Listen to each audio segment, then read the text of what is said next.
शङ्करं लोकशङ्करं शङ्करं शङ्कराचार्यं केशवं बादरायणं सूत्रभाष्यकृतौ वन्दे भगवन्तो पुनः पुनः ईश्वरो गुरुरात्मेतिर्मूर्तिभेदविभागिने व्योमवद्व्याप्तदेहाय दक्षिणामूर्तये नमः।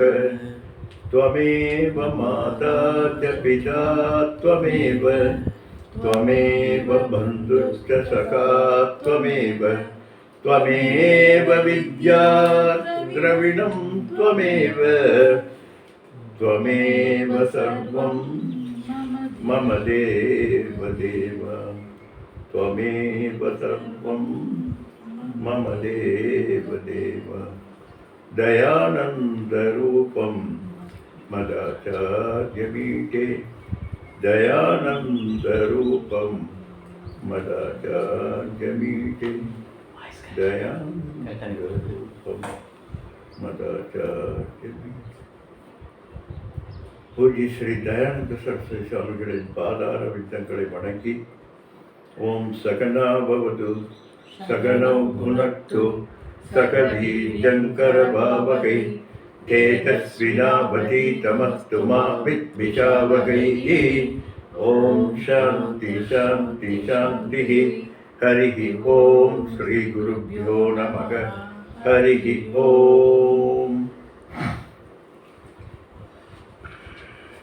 ஆற்றின்ப வெள்ளமே, சத்சங்கத்தினுடைய வாத பிரதிவாதங்கள் என்கின்ற வெள்ளப்பெருக்கில் எப்பொழுதும் ஆனந்தத்தை தந்து கொண்டு எனக்கு பேரானந்தத்தை அளித்து கொண்டிருப்பவரே என்று பார்த்தோம். இந்த ஆச்சரியவத் பச்சதி கச்சிதேனம் ஆச்சரியவத் வததி ததைவ சான்யக ஆச்சரியவச்சைன மன்யஸ்ரணோதி சுத்வாப்யேனம் வேதன சைவ கச்சிது என்று இந்த ஆத்ம விஷயத்தை பிரம்ம விஷயத்தை கேட்க கேட்க ஆனந்தம், கேட்பவருக்கு ஆனந்தம், சொல்பவருக்கு ஆனந்தம். இதை வெளியிலிருந்து பார்ப்பவருக்கு ஆச்சரியம் என்னன்னா, ஆனந்தம் அல்ல, கேட்பவருக்கு ஆச்சரியம், சொல்பவருக்கு ஆச்சரியம், வெளியிலிருந்து பார்ப்பவருக்கு அவருக்கு ஒரு ஆச்சரியம். அதனால் என்னமோ சொல்றார், இவர் புரிஞ்சுக்கிறாரு அப்படின்னு அது ஒரு ஆச்சரியமாக இருக்கிறது. அப்படி ஆச்சரியத்திலேயே திகைத்து போய் பேரானந்தத்திலே இருக்கக்கூடிய வெள்ளமாக இருக்கக்கூடியதான் இந்த ஆத்ம விசாரம். அதான் சொல்ற ஆற்றின்ப வெள்ளமே எல்லா ஆனந்தத்திற்கும் ஒரு வரையறைக்குட்பட்டதாகத்தான் இருக்கிறது. ஆனால் எல்லையில்லாத ஆனந்த ஸ்வரூபம். அதனால ஆற்றின்ப வெள்ளமே என்று சுவாமிஜி பாடம் எடுக்கும்போது நம்ம உணர்ந்திருக்கோம். எப்படி கடல் மடை திறந்தாற் போல மட மட மட மடன் அப்படி பாடம் வர வர வர ஒரு ஒரு ஒரு ஆச்சரியமிக்க ஒரு அப்படி வாய்ப்பொழுது ஆன்னு கேட்கணும். சில நேரங்களில் எழுதக்கூட முடியாது, அந்த அளவுக்கு பேரானந்தத்தை கொடுக்கக்கூடியதாக இருக்கும். அப்படிப்பட்ட அந்த ஆற்றின்ப வெள்ளமே அத்தா மிக்காய் நின்றானே, எந்தையே எல்லாவற்றுக்கும் வேறாக நின்றவனே, இங்கு இருக்கக்கூடிய அத்தனையும் வியாபித்திருந்து அனைத்துக்கும் வேறாகவும் இருப்பதெல்லாம் இறைவன் என்று இருந்தாலும், இருப்பதெல்லாம் இறைவனா என்றால் இல்லை, இருப்பதில் வியாபித்திருப்பவன் இறைவன் என்று அனைத்துமாக வியாபித்திருக்கக்கூடியது. அதனால எப்படி துரியம் என்பது 3 நிலைகளிலும் வியாபித்திருந்தாலும் 3 நிலைகளிலும் ஊடுருவி சென்றாலும் தான் தனியாக நிலைத்திருந்து இவைகளுக்கு ஆதாரமாக நிற்பவர் தானே தவிர அவரே அல்ல இந்த பிரபஞ்சம் ஆத்மாவா அப்படின்னு கேட்டால் ஆமாம் அல்லது இல்லை. ஏன்னா ஆத்மாவினுடைய பிரதிபிம்பித சைத்தன்யத்தை எடுத்துக்கொண்டு தான் இந்த பிரபஞ்சம் தான் இருப்பதாக காட்டுகிறது. எப்படி கனவு காண்பவரினுடைய ஆதாரத்தை எடுத்துக்கொண்டு தான் இருப்பதாக காட்சி அளிப்பதோ அதுபோல, அதனால அவர் இந்த பிரபஞ்சமாக இருக்கிறார். அதே சமயத்தில் இந்த பிரபஞ்சத்துக்கு அவருக்கு ஏதாவது இருக்கா? உறங்குவனுக்கும் கனவுக்கும் என்ன தொடர்பு என்றால் ப்ரொஜெக்ட் செய்யறது மட்டும்தான் தொடர்பு. அதுபோல ஆற்றின்ப அத்தா மிக்காய் நின்றானே, இத்தனைக்கும் நான் அடிக்கடி சொல்றது போல இந்த படைப்புகள் எல்லாம் நான் தான். ஆனால் இந்த படைப்புகளுக்கு அப்பாற்பட்டு நான் இருக்கிறேன் என்று சொல்கிறார். அத்தா மிக்காய் மிக்காய் நின்றோனே. அதே போல தோற்ற சுடரொளியாய் எப்படிப்பா அவர் மிக்காய் நின்றார், அத்தா மிக்காய் எப்படி நின்றார் அப்படின்னு பார்த்தோம்னா அவர் சொல்றார், தோற்ற சுடரொளியே சித்தம்சமாக இந்த பிரபஞ்சம் முழுவதும் சத்தம்சமாகவும் சித்தம்சமாகவும் இருக்கிறது என்கின்ற ஒவ்வொரு பொருளிலும் இருக்கிறது என்கின்ற சத்வடிவமாகும். சத்தா அடுத்த ஸ்பூர்த்தி பிரதானே, அதனுடைய நாமரூபங்களோடு கூடியதாக அதை அறியக்கூடிய தன்மையாக அவர் விளங்குகிறார். அதனால தோற்ற சுடரொளியே, முதல்ல தோற்றுவிக்கிறதிலிருந்து விலகி இருக்கிறார், இப்ப தோற்ற சுடரொளியை தோன்றுவதற்கு காரணமாக இருக்கிறார். அப்படி சத்வத்துவிலே சித்ரூபமாக மிளிர்கின்ற மெய்ஞானமாக காட்சிகள் எல்லாமாய் காண்பானாய் தோன்றுவதிலே எல்லா தோற்றமாய் இருக்கிறார். இப்படி இருக்கக்கூடிய அந்த நிலைதான் என்ன சொல்கிறோம், தோற்ற சுடரொளியை என்று சொல்கிறார். சுயஞ்சோதியாக அனைத்துக்கும் காரணமாக இருந்து நம்ம முன்னால் பார்த்தது போல நான் அறிகின்ற ஒவ்வொரு அறிவுக்கும் ஆதாரமாக, அறிவினால்தான் இந்த பிரபஞ்சம் நிலைத்திருக்கிறது, அந்த அறிவுக்கு ஆதாரமாக தோற்ற சுடரொளியே என்று சொல்லுது. சொல்லாத நுண் உணர்வாய், இது நம்ம எப்பொழுதும் பார்த்து கொண்டிருக்கிறது. ஏதோ வாக்கியோ நிவர்த்தந்தை, அதை தவிர்த்து வேறு வார்த்தைகள் நிறைய இருக்குது, நமக்கு உடனே வரக்கூடியது. இந்த இந்த இந்த கருத்தை பார்த்த உடனே நமக்கு வரக்கூடிய ஒரு மந்திரம் ஏதோ வாக்கியோ நிவர்த்தந்தை. கண்ணுக்கும் கருத்துக்கும் வாக்குக்கும் உணர்வுக்கும் எட்டாத பிரத்யட்ச அனுமான அனுமேய அனுபலப்தி அர்த்தாபத்தி என்கின்ற அத்துணை பிரமாணங்களுக்கும் அப்பாற்பட்டதாக, ஆனால் சப்தம் என்கின்ற பிரமாணத்தினாலே சுட்டிக்காட்டக்கூடியதாக இருக்கக்கூடியது. அதனால பிரமாண கோச்சரம், எல்லா பிரமாணங்களும் அத்துணைக்கும் எட்டாத ஒன்று. எந்த பிரமா அஸ்ய சக இது பிரமாணம், அறிவுக்கு எது ஆதாரமாக, அறிவுக்கு எது விளக்குவதாக இருக்கிறதோ அதற்கு பெயர் பிரமாணம் என்று சொல்லும். அப்படிப்பட்ட அவைகளுக்கெல்லாம் அப்பாற்பட்டதாக இருப்பது. அதனால் இங்கே நாம் சொல்ல முடியாது. உணர்வு சுயஞ்சோதி என்று நாம் அறிந்து கொள்ள வேண்டும். அதான் நுண்ணுணர்வு என்றால் உணர்வல்ல, உணர்வினை புரிதல் என்கின்ற அறிவேதோ அதுதான் நுண்ணறிவு தான். உணர்வு என்பது சாதாரணமாக அத்தனையும் அறிகின்ற தன்மை. ஆனால் இது உணர்வினுடைய புரிதலாக இருப்பது.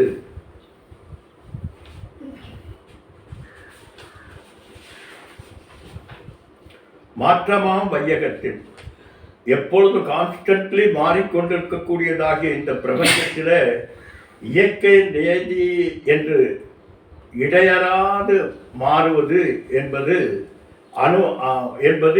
இயற்கையினுடைய நியதி. அணு முதல் அனைத்துலகம், இந்த அண்ட சராச்சரங்கள் அத்துணையுமே எப்பொழுதும் மாறிக்கொண்டே போகிறது.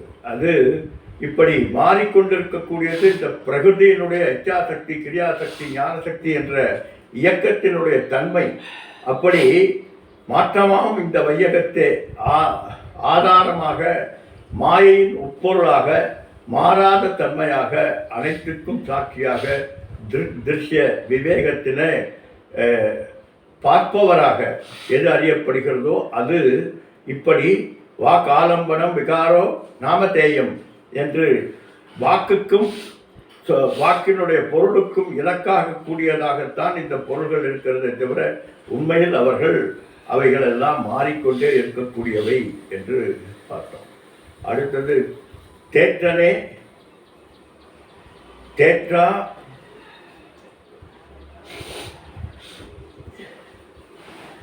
என் சிந்தனையில் என் அறிவில அறிவாக வந்து தோன்றுபவனே என்கிறார்.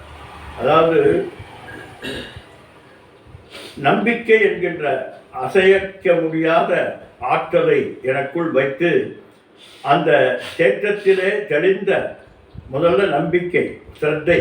அந்த ஸ்ரத்தையினுடைய மெக்கானிசம் என்ன என்றால், அந்த ஸ்ரத்தையோடு நாம் சாஸ்திரத்தை படிக்கின்ற போது என் சிந்தனையுள் விருத்திக்கு விருத்தி வியாபித்து சுடர்விட்டு விருத்தி சாட்சியாய் இருப்பதை தியானிப்பவருக்கு உணர்த்துகின்ற தன்மை எதாக இருக்கிறதோ அப்படி தைலதாரையாக என்னுடைய விருத்தியானது விசாரத்திலே இருந்து கொண்டிருக்கிற போது அந்த நடுவில், அந்த விருத்தியினுடைய நடுவிலே எதி வியாபித்து அவர்களுக்கு அமுதாய் தியான பொருளாய் தியானமாய் தியானிப்பவராய் இருக்கக்கூடியவன் நீ. அறிவுக்கு அறிவாகி வால் அறிவன் என்கின்ற நிலையை அடைந்திருக்கக்கூடிய உன்னை அறியாமையை போக்கி என்னுடைய அறிவிலே போதம் போதம் பிரதிபோதம் மதம் என்று ஒவ்வொரு விற்த்தியிலும் வியாபித்து என்னுடைய அறியாமையை களைந்து என்னை அறிய செய்யக்கூடிய பகவானே, அகண்டாகார விற்த்தியாய். அகண்டாகார விற்த்தினா என்ன? அந்த விஷயத்தையே தொடர்ச்சியாக சிந்திப்பது. அகண்டாகார விற்த்தினா ஏதோ ஒன்றை ஸ்டக்காகி அப்படியே அதிலே நின்றுட்டு இருக்கிறது என்று நிறைய பேர் நினைச்சிட்டு இருக்காங்க. அப்படி அல்ல.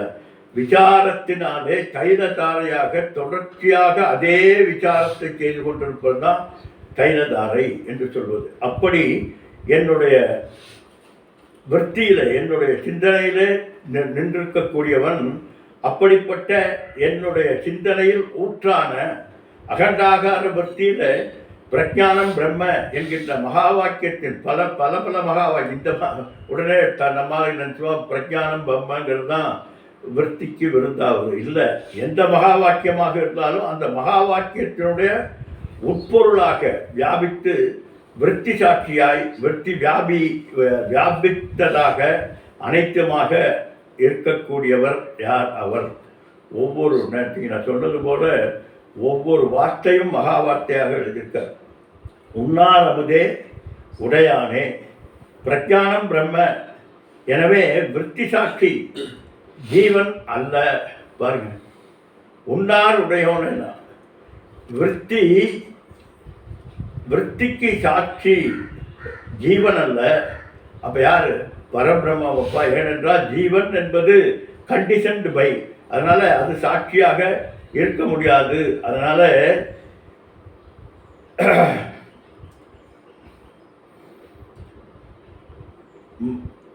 கட பட ஞானம் எல்லாம் ஜீவசாட்சி. ஆனால் பரபிரம்மத்தினுடைய சாட்சி என்றால், பரபிரம்மம் சாட்சியாக இருக்கிறது என்றால் அது ஞானத்துக்கு சாட்சியாக இருக்கக்கூடியது என்று ஒரு அற்புதமான ஒரு தெளிவான நிலையை இந்த இந்த வார்த்தையில் சொல்றார். வேற்று விகார விடக்குடம்பில் உட்பட்டு ஆற்றேன் எம்மையா. விகாரமாக மாறி மாறி மாறிக்கொண்டே இருக்கக்கூடிய இந்த நிலைப்பாட்டிலே என்னால் தாங்க முடியவில்லை என்கிறார். தேகினோஸ்மின் யதா தேகே கௌமாரம் எவ்வனம் ஜரா ததா தேகாந்தர பிராப்திகி தீரத்தன முக்கியதி என்று கீதை சொல்வது போல ஒவ்வொரு செகண்ட் பை செகண்ட் இந்த சரீரம் மாறிக்கொண்டே இருக்கிறது. நான் பேச ஆரம்பித்த போது இருந்த நான் இப்போது இல்லை. பல மாறுதல்கள் எனக்குள்ளே ஏற்பட்டிருக்கிறது. அதனால எனவே பால்யாதிசு ஜாக்கிரதாதிசு, அதுபோல பால்யம் யவ்வனம் குமாரம், பால்யம் குமாரம் யவ்வனம் என்று சொல்லக்கூடிய பல நிலைகளை மாறுவது போலவும், அதே போல ஜாக்கிரத் சொப்னாதிசு, ஜாக்கிரத் சொப்ன சுசுப்தி என்று எதை எடுத்தாலும் மாறிக்கொண்டே இருக்கிறது. அப்படி வேற்று விகார விடக்குடம்பில் இந்த மாற்றங்களை ஏற்படுத்துகின்ற இந்த சரீரத்திலே நான் இருந்து இதற்குள்ளே சூழ்ந்து மதி மயங்குகிறது. அதான் எப்படி மதி மயங்குகிறதுனா, ஒவ்வொரு நிலையிலும் என்னுடைய நிலைப்பாடு மயக்கத்திலேயே இருக்கிறதுனா. ஏன்னா பாலத்தாவத் கிரீடா சக்தக தருணத்தாவத் தருணி சக்தக விருத்தத்தாவத் சிந்தா சக்தக பரமே பிரம்மணி கோபின சக்தக என்று பஜகோவிந்தம் கூறுவது போல மாற்றம் இருந்தால் பரவாயில்ல, ஆனால் அந்த மாற்றத்துக்கு தக்கபடி எனக்கு அறியாமையை கொடுத்து அந்த அறியாமையில் ஒரு ஈடுபாட்டை கொடுத்து கொண்டிருக்கிறது. அதனால இந்த சுகங்கள் இப்படிப்பட்ட இந்த விஷத்தோடு கலந்த சுகங்களையே அனுபவித்து நான் தாங்க முடியவில்லையப்பா அப்படின்னு ஆற்றேன் ஐயா, என்னால் முடியலப்பா, நீ தான் அதான் அதஸ்மின் தத்புத்தி தஸ்மின் அதத் புத்தி என்று ஏற்பட்டு என்று எண்ணுவதனாலே அகங்காரம் ஏற்பட்டு இந்த விட்சேப ஆபரண சக்திக்குள்ளே புகுந்து எனக்கு குழப்பத்தை தந்து நான் படும் பாடு பொறுக்கவில்லையப்பா. நாம ரூப ஜாதி நீதி குல கால தேச என்று எப்படியெல்லாம் என்னை போட்டு வாட்டுகிறது. எது ஒன்று பத்தாதப்பா, ஏதாவது ஒன்றா இருந்தால் பரவாயில்ல, முதல்ல நாமம், அப்புறம் ரூபம், ஜாதி நீதி குலம் காலம் தேசம் வர்த்தமானம் என்று எல்லாமே என்னை குழப்பிக் கொண்டிருக்கிறதப்பா. அதனால் இவைகளை பற்றி அலம் என்று போதும்பா அப்படின்ட்டு, போதும் நம்மளை ஆள விடு அப்படிங்கிறார். அதனால் நான் என்பதிலேயே குழப்பம், எனக்கு அடிப்படையிலேயே ப்ராப்ளம் ஏற்பட்டு இருக்கிறது. அதனால் சில நேரத்தில் இந்த ஸ்தூல உடலை நான் என்கிறோம், இன்னும் சில நேரத்தில் சூட்சும சரீரத்தை நான் என்கிறோம். முதல்ல நான் அழகாக இருக்கிறேன், நான் சிகப்பாக இருக்கிறேங்கிறான். அதே ஆள் அடுத்தது என்ன சொல்கிறாரு, நான் கவலையோடு இருக்கிறேன், சந்தோஷமாக இருக்கிறேங்களாம். இப்போ இந்த நான் யார், அந்த நான் யார்? நான் கலராக இருக்கிறேன் அப்படின்னு சொல்கிறது ஸ்தூல சரீரத்தில், நான் கவலையோடு இருக்கிறேன் என்பது சூட்சும சரீரத்தில். இப்போ இது நானா அது நானா? அடிப்படையிலேயே இங்கிருந்தே ப்ராப்ளம் ஆரம்பிக்கிறதுப்பா. நான் பசித்திருக்கிறேன், அதே போல் ஒவ்வொரு விஷயத்திலும் நான் கலங்கி இருக்கிறேன், மயங்கி இருக்கிறேன், எனக்கு அறிவில்லை, அறிவற்றவனாக இருக்கிறேன் என்றெல்லாம் சொல்வது போல இத்தனையும் என்மேல் ஏற்றப்பட்டு குழப்பிக் கொண்டிருக்கக்கூடிய தன்மையில் இருக்கிறது. அதனால் ஏற்படும் சுகதுக்கம் தொடர்பவம், இதைத்தான் என்ன சொல்கிறோம், தொடர்பவம் என்று சொல்கிறோம். இப்படி மாறி மாறி மாறி மாறி ஒவ்வொரு குழப்பத்திலும் எனக்கு துக்கத்தையே கொடுத்து கொண்டிருக்கக்கூடிய இந்த நிலையை பொறுக்க முடியவில்லை ஐயா. எம் ஐயா அரணே ஓ என்று, என் தலைவா, என்னை போட்டு ஏப்பா இப்படி வாட்டி வசைக்கிறாய் என்று சரணாகதியாக என்னை விட்டுவிடு என்று கெஞ்சுகின்ற பாவத்தில் பகவான் சொல்கிறார். அப்படிப்பட்ட நான் போற்றி புகழ்ந்திருந்து, இறைவா உன்னை போற்றி உன்னுடைய சகசநாமம் தோத்திரங்கள் இவை போன்றவைகள் எல்லாம் சொல்லி தடத்த சொரூப குண விசேஷ என்று சொல்லக்கூடிய இவைகளை எல்லாம் உண்மையற்றவைகளை எல்லாம் விலக்கி தேகாத்ம புத்தியை விடுத்து தேசாதி சிருஷ்டியால் இருக்கக்கூடிய மாறுதல்களை புரிந்து பொய்யானவை பொய்யறிவு நீங்கி மெய்யறிவு பெற வேண்டும். அதற்கு மீட்டிங்கு வினைப்பிறவி சாராமே. இப்படிப்பட்ட இவைகளிலிருந்து விடுபட்டு வினைப்பிறவி என்று வினையினால் சூழப்பட்ட இந்த பிறவி என்கின்ற தன்மையிலிருந்து மீட்டு பாப புண்ணியங்கள் என்கின்ற அருங்கயிற்றை அறுத்து என்னை தப்பிக்க என தப்பித்தோடுகின்ற மான் போல இதிலிருந்தும் ஓடி, அது மட்டுமல்ல ஓடுனா மட்டும் பத்தாதுங்கிற சாராது மறுபடியும் பற்றி கொள்ளக்கூடாது. ஏன்னா இந்த ஸ்மசான வைராக்கியம் பிரசவ வைராக்கியம் போல எல்லாருமே ஒரு நேரத்தில் ஞானியாக தான் இருக்கும். இனிமேல் இது ஆகாது, இனிமேல் இது சரியில்லை என்று சொல்கிறோம். ஆனால் மறுபடியும் என்ன பண்ணுறது, சார்ந்து கொள்கிறது. எப்படி விடுபட்டது மறுபடியும் காந்தத்தில் ஈர்க்கப்பட்ட இரும்பு துண்டானது மறுபடியும் தேடி ஒட்டிக்கொள்கிறதோ அதுபோல் இந்த என்ன ஒரு ஒரு காய் இருக்கிறது, அது கீழிறஞ்சி மேலிறஞ்சி சொல்லுவாங்க. அது அந்த செடி பக்கத்தில் கீழிருந்து விதையாக கீழே விழுகும். விழுந்துடனே மறுபடியும் போய் அந்த செடியிலே ஒட்டி மறுபடியும் மேலே போய் அது மறுபடியும் இதாகும். அதுபோல் அப்படி விட்டுவிடலாம் என்று நீ விட்டு விடுகிறாய். உன்னுடைய அறிவுபூர்வமாக சிந்திக்கிறாய், இதெல்லாம் சரியில்லை, நான் இந்த உடல் அல்ல, மனம் அல்ல, புத்தி அல்ல, எல்லாம் சொல்கிறோம். ஆனால் அடுத்த நிமிடம் மறுபடியும் என்னை சார்ந்து விடுகிறது. அதனால தான் மறுபடியும் சாராமல் மறுபடியும் அதில் ஒட்டாமல் இருக்க அருள் புரிய வேண்டும் ஐயா என்று சொல்றார். ஏன்? கள்ளப்புற குரம்பை கட்டளிக்க வல்லானே, நீதாப்பா இந்த கள்ளத்தனமான இந்த மாயாஜாலங்களை உடையதாகிய இந்த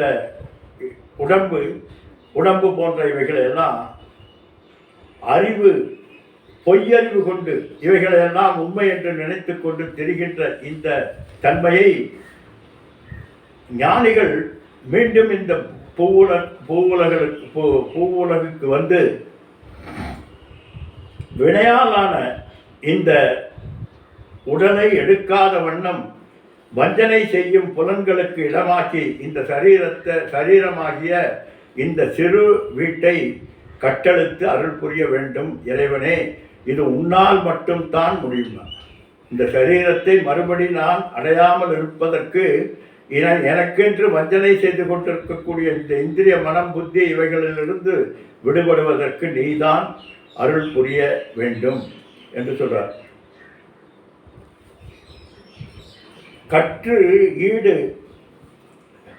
மெய்ப்பொருள் அறிந்தார் தலைப்படுவார், மற்றீண்டு மறுபடியும் ஈண்டு வராநிலை.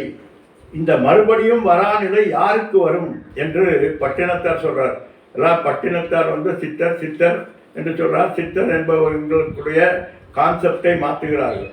ஆனால் அவர் எப்படி சொல்லியிருக்கார் பாருங்க, கற்று ஈடு, கற்று அதிலேயே நிலைத்து மெய்ப்பொருள் அறிந்தார் தலைப்படார் என்கிறார். மறுபடியும் இந்த சூழ்நிலைகளிலே அவர்கள் மறுபடியும் வரமாட்டார்கள். அதற்கு காரணம் கற்று ஈடு, அதிலேயே நிலைத்திருந்து கற்றதை கற்க கசடர கற்றபின் நிற்க அதற்கு தக என்று அப்படிப்பட்ட நிலைப்பாடு உடையவர்கள் இந்த வராநெறி மறுபடியும் என மாறீண்டு வராநெறி என்கிறார். மறுபடியும் இங்கே பிறக்காத நிலை என்பதை அவர்கள்தான் அடைய முடியும் என்கிறார். அதே போல கந்தர் அனுபூதியில விதிகாலம் உடம்பை விடா வினையேன் வினை ஒழிய பிறப்பொழியும் என்கிறார். வினை ஒழிய பிறப்பொழியும். வினை ஒழியணும்னா என்ன பண்ணணும்? 3 வினைகளையும் நாம் தகர்ப்பதற்கு ஞானம் மட்டும்தான் முடியும். அதனால விசார எனது கைவல்யம். அதனால புலன்களை படைத்து புலன் வழி வாசனை மனதை படைத்து உடல் முழுதும் வெளிமுகமாக இழுத்து செல்லும் இந்த வஞ்சக ஐம்புலன்களுடன் கூடிய இந்த மாயையை கட்டமைப்பை கட்டவிழ்த்து விட்டாய் என்றால் ஞானபோதம் வருமப்பா. அந்த ஞானபோதம் வந்தால்தான் சிவஞான போதம் என்பது வரும். அதனால வினைக்கு பயப்படாமல் இனி பிறவி இல்லை என்கின்ற பிறவா பெருநிலை என்கின்ற தன்மையை, அந்த தைரியத்தை, அந்த ஒரு நிலைப்பாட்டை எனக்கு தரக்கூடிய உன்னை நான் வணங்குகிறேன். நாள் என் செய்யும், வினைதான் என் செய்யும், என்னை நாடி வந்த கோள் என் செய்யும், கொடும் கூற்றென் செய்யும் என்று ஞானிகளுக்கு, உண்மையை உணர்ந்தவர்களுக்கு இவைகளெல்லாம் எந்த விதத்திலும் எப்படியும் பாதிக்காது. அதனால ஞானமேவது கைவல்யம்.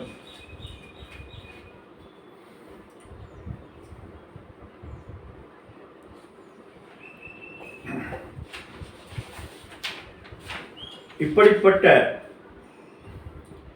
நிலைப்பாட்டைத்தான் சொல்றார் வள்ளுவர். பொறிவாயில் ஐந்தவித்தான் பொய்தீர் ஒழுக்க நெறி நின்றார் நீடு வாழ்வார் என்று. அதனால் புலன்வழி செல்லக்கூடிய நிலைகளிலிருந்து விடுபட்டு நாம் இருந்தால் என நீடு வாழ்வார். இரவா பெருநிலை, பிறவா பெருநிலை. இரவா பெருநிலை என்பது கிடையாது, பிறவா பெருநிலை என்பதை அடைகிறார். அதனால் நள்ளிரவில் நாட்டம் பயின்றாடும் நாதனே, நடுநிசியில் உயிர்கள் எல்லாம் அயர்ந்து ஒடுங்கி இருக்கின்ற போது, அத்தனை ஒடுக்கத்தில் இருக்கின்ற பொட்டன்சியல் ஃபார்முக்கு போகின்ற ஒடுக்க நிலையில் இருக்கின்ற போது கூட நீ நித்திய ஜாக்கிரதையாய், பகவான் மட்டும்தான் நித்திய ஜாக்கிரத் அவஸ்தனாக இருக்கிறார். அழுத்தத்திற்கு என்று எப்பொழுதும் எப்பொழுதும் விழித்துக் கொண்டிருக்கக்கூடிய தன்மையை இவர்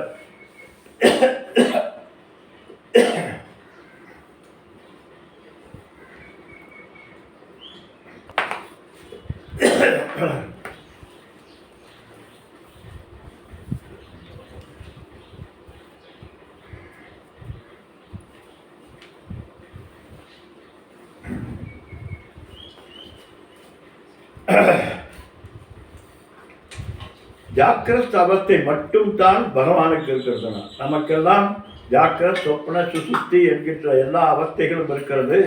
ஆனால் அவருக்கு நித்திய ஜாக்கிரத் அவஸ்தை என்று சொல்லக்கூடிய தன்மையில் இருக்கிறது ஆத்மா. அதுக்கு என்ன சொல்ற, அழுத்த திருக். அகிலாண்ட பிரம்மாண்டங்கள் எல்லாம் ஒடுக்க காலத்திலே, ஊழி காலத்திலே ஒடுங்கி இருக்கின்ற நிலையிலே கூட இறைவன் பரிபூர்ண விழிப்பு நிலையில் இருக்கிறான். அதான் பால்யா விஸ்வபி ஜாக்கிரதா திது சதா சர்வாசவஸ்தா ஸ்வபி வியாவிருத்தா ஸ்வரு வர்த்தமான மகமித்தந்தஸ்புரந்தம் சதா ஸ்வாத்மானம் பிரகடி கரோதி பஜதாம் யோ முத்ரயா பத்ரயா தஸ்மை ஸ்ரீ குருமூர்த்தயே நமைதம் ஸ்ரீ தட்சிணாமூர்த்தயே. பால்யாதிசு ஜாக்கிரதாதிசு ததா சர்வாசு அவஸ்தாசவி, எல்லா அவஸ்தைகளிலும் எல்லா நிலைப்பாடுகளிலும், அவஸ்தை என்றால் நிலை என்று சொல்றது. அப்படிப்பட்ட அந்த நிலைகள் மாறுகின்ற போதும் மாறாமல் சாட்சி ஸ்வரூபமாக சொல்றமில்ல, அவன் பார்த்துக்கிறான், எல்லாம் அவன் பார்த்துக்கிறான்ப்பா என்று சொல்றமே, அதுதான் தஸ்மை ஸ்ரீ குருமூர்த்தையே. அப்போ மற்றவையெல்லாம் என்ன ஆகிறதுனா, மற்றவையெல்லாம் அவ்யக்தா வியக்தமாபந்தம், ஒடுக்கத்திலிருந்து விழிப்புக்கும் விழிப்பிலிருந்து ஒடுக்கத்துக்கும் வந்து கொண்டிருக்கிறது. இந்த ஒடுக்கத்துக்கும் விழிப்புக்கும் எது சாட்சியாக ஆதாரமாக இருக்கிறதோ அவர் எப்பொழுதும் நிலைத்திருக்கக்கூடிய தன்மையை உடையவர். அதனால நள்ளிரவில் நடம் பயிலும் நாதனே, பயின்றாடும் நாதனே. ஈவன் ஒடுக்கத்திலே கூட அவர் தான் பிரத்யபிக்ஞா என்று பார்ப்போம். பிரத்யபிக்ஞா என்றால் எழுந்ததற்கு பிறகு நான் என்ன நிலையிலே இருந்தேன் என்று யோசித்து பார்க்கலாம். யோசித்து பார்த்து நான் ஆனந்தத்தில் இருந்தேன் என்று அறிகின்ற நிலையை என்று சொல்றார் பிரத்யபிக்ஞா என்று சொல்றார். பின்னாலே எழுந்ததற்கு பின்னாலே உறக்கத்தினுடைய அந்த அனுபவத்தை நினைத்து பார்த்தல் என்ற அந்த நிலைக்கு ஆதாரமாக யார் இருக்கிறார் என்றால் அவர்தான் நள்ளிரவில் நடமாடும் நாதனே என்று சொல்றார். சில்லையில் கூத்தனே தென்பாண்டி நாட்டானே. சிதம்பரம் நம்ம அன்னைக்கே பார்த்தோம். சிதம்பர ரகசியம், அகிலாண்ட கோடி பிரம்மாண்டங்கள் எல்லாம் தன்னுடைய ஆணையிலே, தன்னுடைய நியதியிலே, ஈஸ்வரனது நியதியிலே அணுமுதல் அண்டம் வரை அத்துணை சராச்சரங்களும் அத்துணையும் தன்னுடைய நியதியில் பாதையில் மாறாமல் இயங்குவதற்கு ஒரு ஆர்டராக, ஒரு இயக்கத்திற்கு இயக்கமாக யார் இருக்கிறாரோ அவர்தான் நியதி நியந்தா என்கின்ற அத்துணையமாக இருப்பவர். அதனால செயல்பவர், செயலாற்றுபவர், செயல் என்கின்ற அத்துணையமாக அவரே இருக்கிறார்.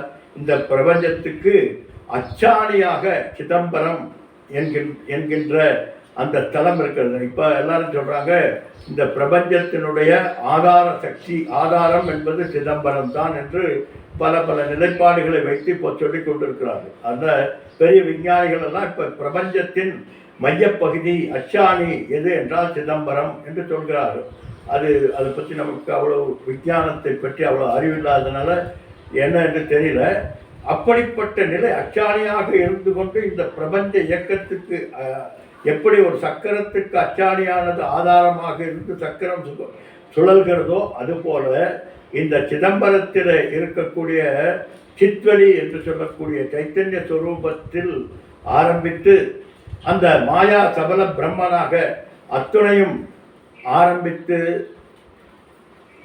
அந்த யூனிவர்சல் டான்ஸை செய்து கொண்டிருக்கிறார். அதுதான் தில்லையில் கூத்தனை கூத்தாடி கொண்டிருக்கிறான். யுனிவர்சல் டான்ஸ் அப்படிப்பட்ட அந்த பிரபஞ்ச நியதியாக அந்தந்த நிலைப்பாடுகளிலே அதது செயல்படுவதற்காக என்ன பண்றார்?